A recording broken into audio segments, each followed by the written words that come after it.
Good morning. So I'm about to post a little clip here. I've decided I'm gonna start being a little bit bolder in just discussing aspects of rehabilitation that involve punishment because it's a necessary part of dog training.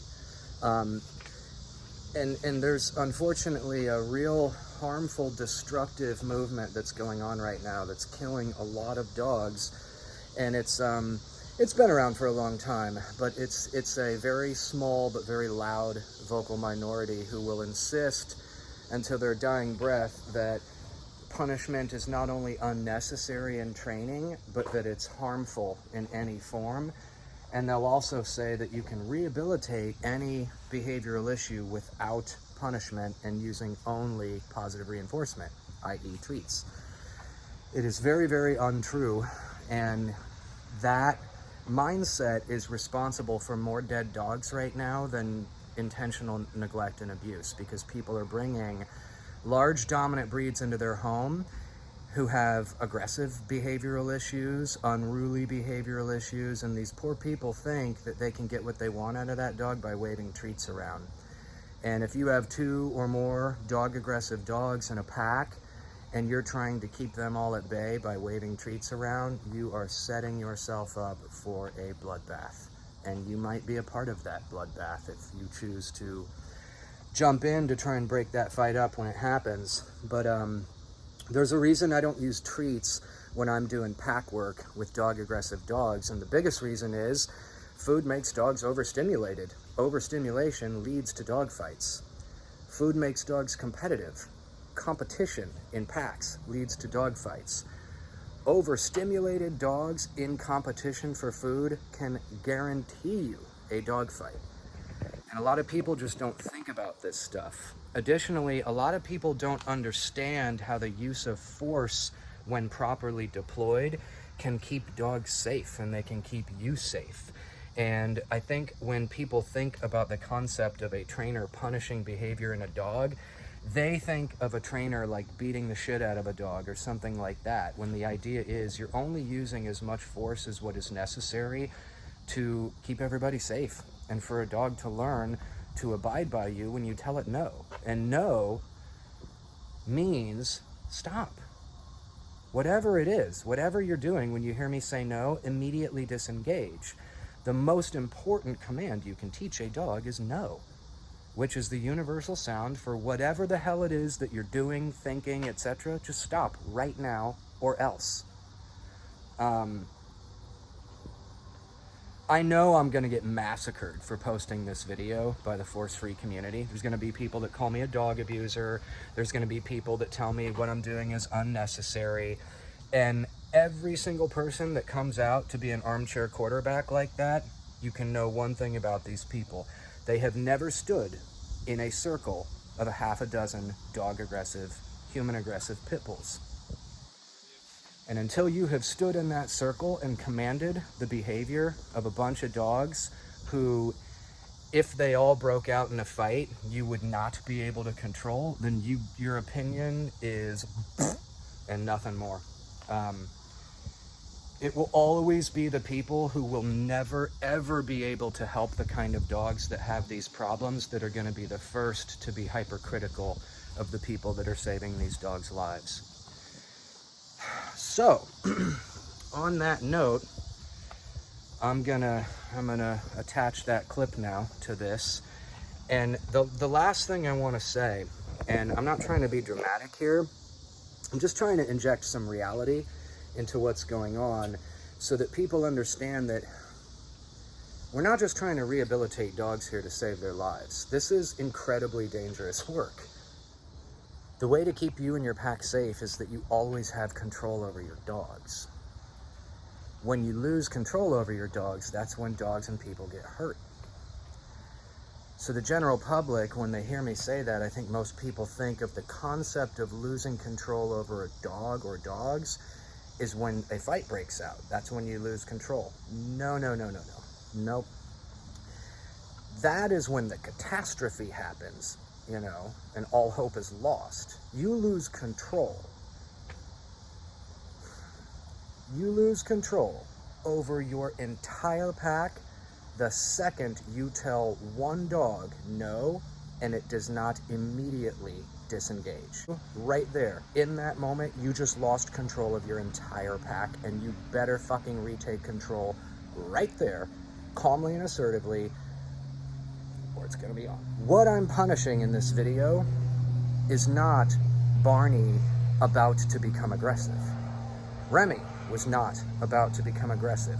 They were about to go into rough play, which will skyrocket the odds of Remy having an aggressive relapse because it's too soon. It's like an alcoholic that just got out of rehab that thinks they can go hang out in a bar and not have a drink. It's never gonna happen.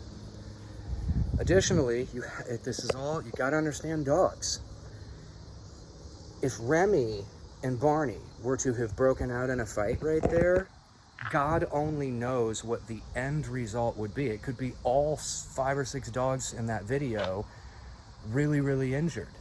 It could be me really, really injured. It could be me killed. And it's just, you know, the reason why I said until you've stood in a circle of a bunch of aggressive pit bulls, you don't have any, your opinion is shit. It's because people aren't considering one really, really blunt reality. If a fight breaks out in that large of a pack of a bunch of dominant pit bulls and I jump into that to break that fight up, if I take an injury that makes me fall down, absolutely the possibility exists that all those dogs will turn on me. So there's no escaping that. The odds of me being able to quell a fight between 5 or 6 dogs is almost absurd. I would try, I would have to, but I'm not going to be successful. And if I fall down in the middle of that, they will all attack me. That's dogs. It's not a guarantee. That doesn't mean every single dog would dive on me and maul me to death. It's likely. This is why we don't humanize dogs. This is why we don't treat dogs like children or stuffed animals. If you're leading with your heart at all times and not your brain, you're gonna get your dog hurt. You're gonna get yourself hurt. We can't walk around all the time starry-eyed about dogs. Our little fur babies. Yeah, say that when a dog's mauled the shit out of you. Then all of a sudden you're gonna realize just the idiocy of how you used to romanticize dogs. And I say this being a person where honestly, like, I might be able to count on one hand the number of people I know who get as much enjoyment out of being around dogs as I do. I love dogs. I think it's pretty basic and simple. I get a tremendous amount of joy just from being in the presence of dogs. They're everything to me. I love training. I love obedience training. It's so much fun to just have a big party every day with every dog and they learn. I think about how great our education system would be if we taught our children like I teach dogs. I would have had a lot better time in school. If everything I did, my teacher was like, "You're the best kid that ever lived." You know what I mean? And I love behavioral modification. I love being the therapist, you know, and helping these dogs change their behaviors to save their lives. That's why I became a dog trainer, to save my own dog's life. And I'm a completely different human being than I was 5 years ago when my dog and another dog damn near killed each other in my living room and mauled the shit out of me in the process, to where I couldn't even drive myself to the hospital. I was so badly maimed, bleeding in multiple parts of my body where I was not able to stop the bleeding to drive myself to the hospital.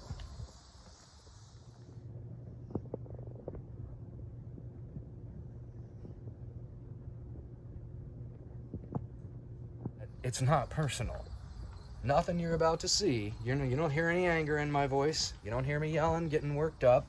That's the average dog owner. Instead of punishing their dog, they flip the fuck out, and then they make their dog 1,000 times worse by doing so. Or they do nothing at all, and they just tolerate dangerous behaviors and continue to allow the dog to do them. Well, I don't want to hurt my dog's feelings. I don't want my dog to think I don't love him. I don't know. I sure would like him to stop biting me in the ass, though, when I turn my back on him. It's like, people, you gotta wake up. And if these two go at it, there's a chance that one or all of these three are all going to dive on whichever dog is losing. Because that is dogs for you, okay? Like, a lot of people think, oh, well, you know, if some dog attacked one of my dogs, then my other dog would attack that dog to try to defend its housemate. And I'm not saying that that never happens. It does. I've seen that before. I've clearly seen one dog defend another dog that it knew. But for the most part, if you have a large pack of 5 dogs and 2 of them start fighting, even though she is the new one, they are all equals right now in this pack. So now that they've accepted her and she's integrated for the most part, there is there's no loyalty that any one dog has to another, you know, generally speaking. So if any 2 dogs in this pack started really fighting, the other 3 would likely start attacking whichever dog was losing that fight. That's primal in canines. That's just how it is. And you know, that this is why we don't humanize dogs. I mean, the more people learn about dogs, the more idiotic they start to realize how many of the formerly held ideas they had are, and I fall into that category. I remember being so confused by that. And I remember, like, because I was humanizing dogs, my feelings were hurt. How could my dogs be so disloyal? You know? You gotta take the emotion out of it. If you ever want to get anywhere with dogs, you have to think more clinically. You have to understand that canines socialize, communicate, and live differently. There is a different set of rules in the dog world. In a undomesticated dog pack, when a dog screws up, the consequence is you get bit hard. So the idea that we should never provide unpleasant consequences to our dogs for unruly behavior that jeopardizes the pack as a whole is outright insanity. I used to drink that Kool-Aid too and think that you could, you know, completely eliminate aggressive behavior using treats, and it's all horseshit. If anyone were ever able to actually pull that off and show us all how to do it, we'd all be doing it. That's how we'd do it. That's how every trainer would do it. Who the hell wants to punish their dog? You know? I'd rather just give mine treats. So if I could get everything I wanted out of my dogs just by giving them treats, that's what I'd do. So I'm about to quell this right now. No. Good. Right? No. Barney, no. No. Stop. Good. It might seem mean, you guys. It's not. This is how I keep my dogs safe and alive and stable.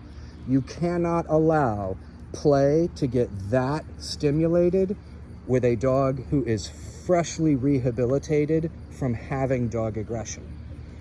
And the most important part is you definitely fucking can't allow your own dog ignoring you when you are calmly telling it no. Where most owners go wrong is they start yelling at the dog and getting emotionally worked up, which will make that dog attack. I simply say no, and then I issue a consequence for you ignoring me and blowing me off in a moment where you are doing something that's jeopardizing the safety of the entire pack. You can't do that. Now, see, he is not doing it to her anymore. Even if she tries to engage with him, he knows, dude, I said no. Again, if you've got dogs where you got no problems, that's fine. There are 5 pit bulls in this yard right now, and 4 of them are rehab aggressive cases. That one of the most severe I've ever worked. If I say no and dogs don't immediately comply, there should be a consequence right there. Anything less than that, and I am training my dogs to ignore me when I tell them no, instead of just focusing on the reality that you are seconds away from an absolute bloodbath. Stop it from happening right now, calmly and assertively. Bonk the fucking dog right now. You just said no, the dog ignored you. That is how you keep dogs safe. There, no treat. There is, I could have grilled filet mignon in my hand and it would not have worked to recall him away from that moment, because he could give a shit about food when there's a dog that wants to play with him. And so could she, for that matter. She could give a shit about food, period, when she's overstimulated. She does not care about food. I could